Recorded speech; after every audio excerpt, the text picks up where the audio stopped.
Hello and welcome to Chapter 8, Section 1.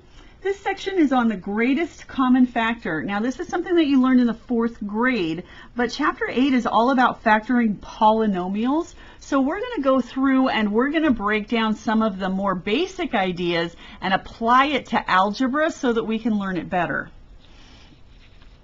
To take us back to 4th grade a little, greatest common factor is going to ask us what number goes into both 12 and 42, the biggest number. And this is okay, the 4th grade way, as long as your numbers are relatively small.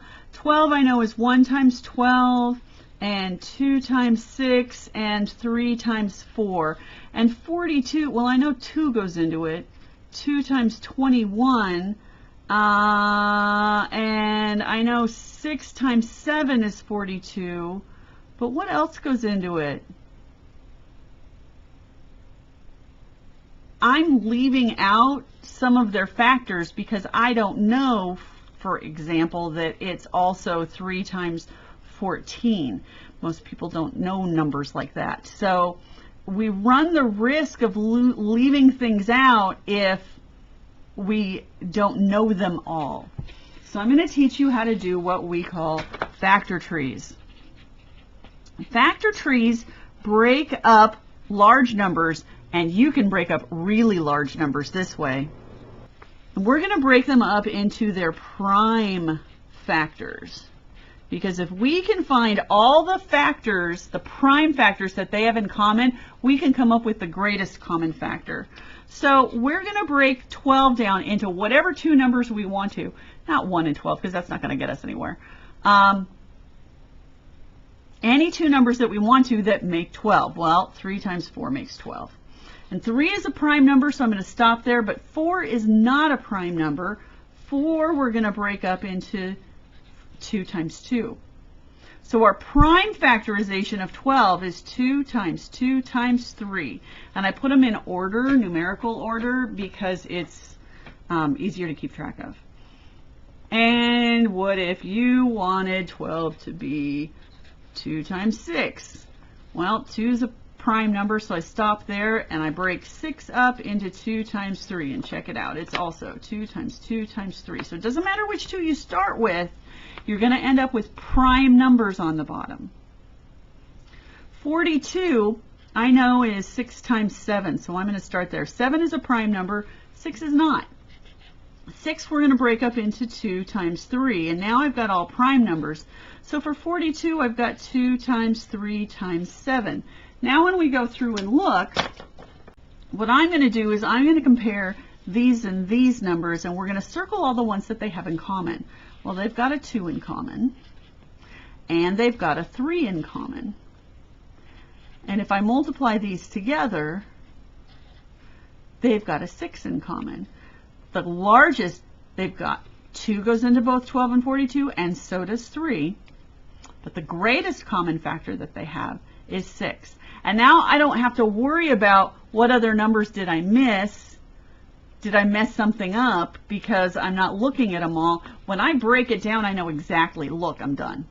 They have, because I broke them down into primes, and prime numbers are easy to work with.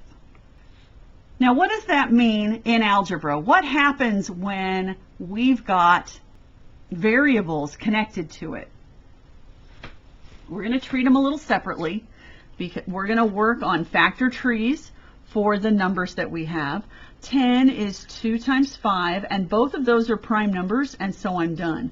X squared is x times x, and that's it. 25 is 5 times 5, and x and y. There's no way to break those down. So now when I go through and I say, what's my greatest common factor of these two? Well, I can pull out a 5, and I can pull out an x. So my answer is 5x. Our next one, negative 15y cubed z and negative 20yz squared. So this is, we're going to start by taking the negative 1 out. 15 is 3 times 5, and those are both prime numbers, so we're done. I have 3 y's here and 1 z. This one, I'm going to take that negative 1 out. This is 5 times 4, and that is 2 times 2. And this is y times z times z. So I'm not going to look at that. I'm going to look at these. I've got a negative 1, so that's a negative. I've got a 5 in common. I've got 1 y and 1 z in common. So my greatest common factor of these two is negative 5yz. These numbers are called monomials. And monomials mean that there's just one term. Mono is 1.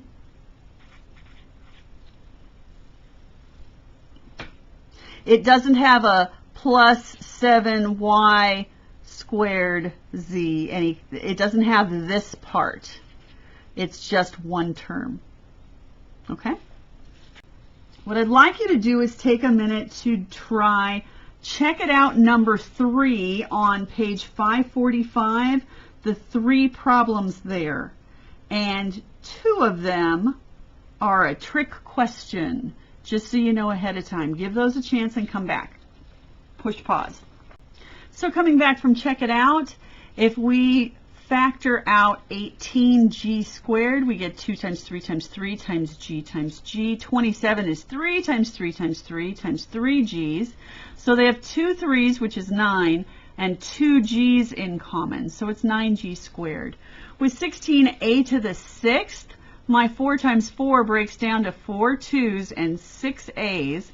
And 9 is 2 3's and a b. They don't have anything in common, which means their common factor is 1.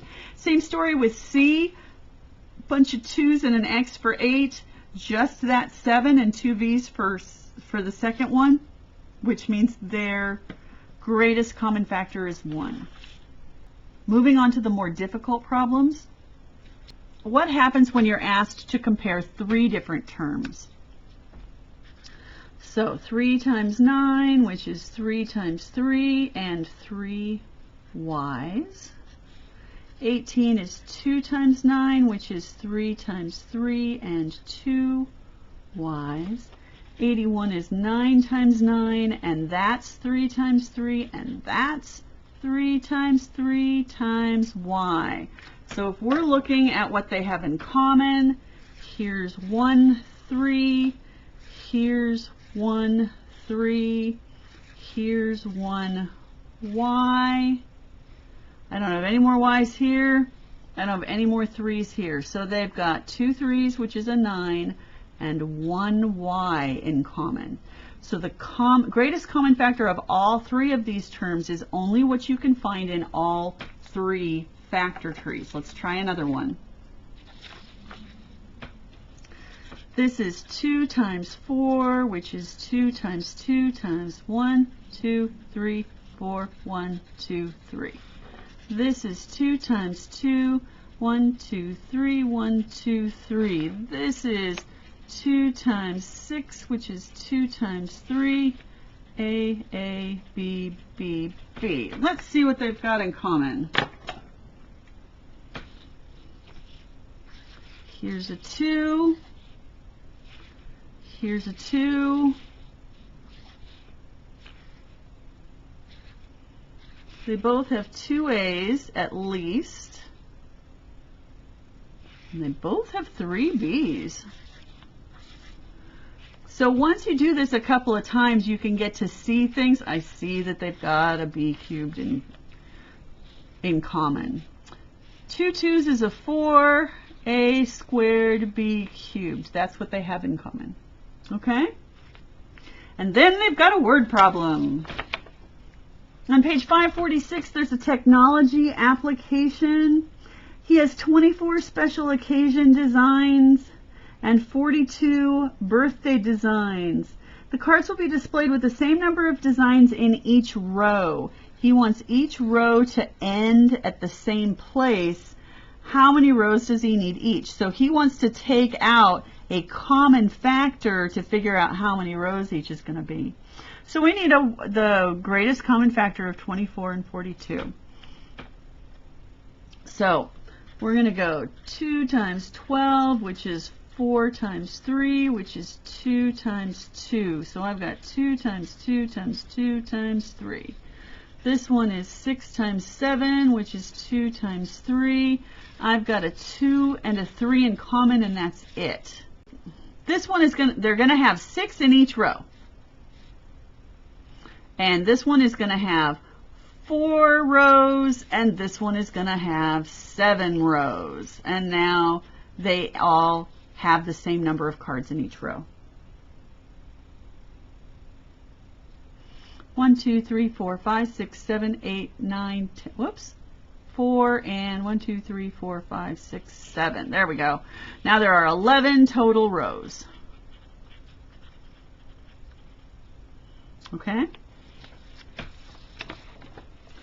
Your homework tonight is numbers 17 through 35 plus number 38 on page 547. That's 20 problems to do, but because it's all just factoring, I'm hoping that this isn't going to be a problem for you. Please bring me any questions that you have, and I will see you tomorrow. Take care.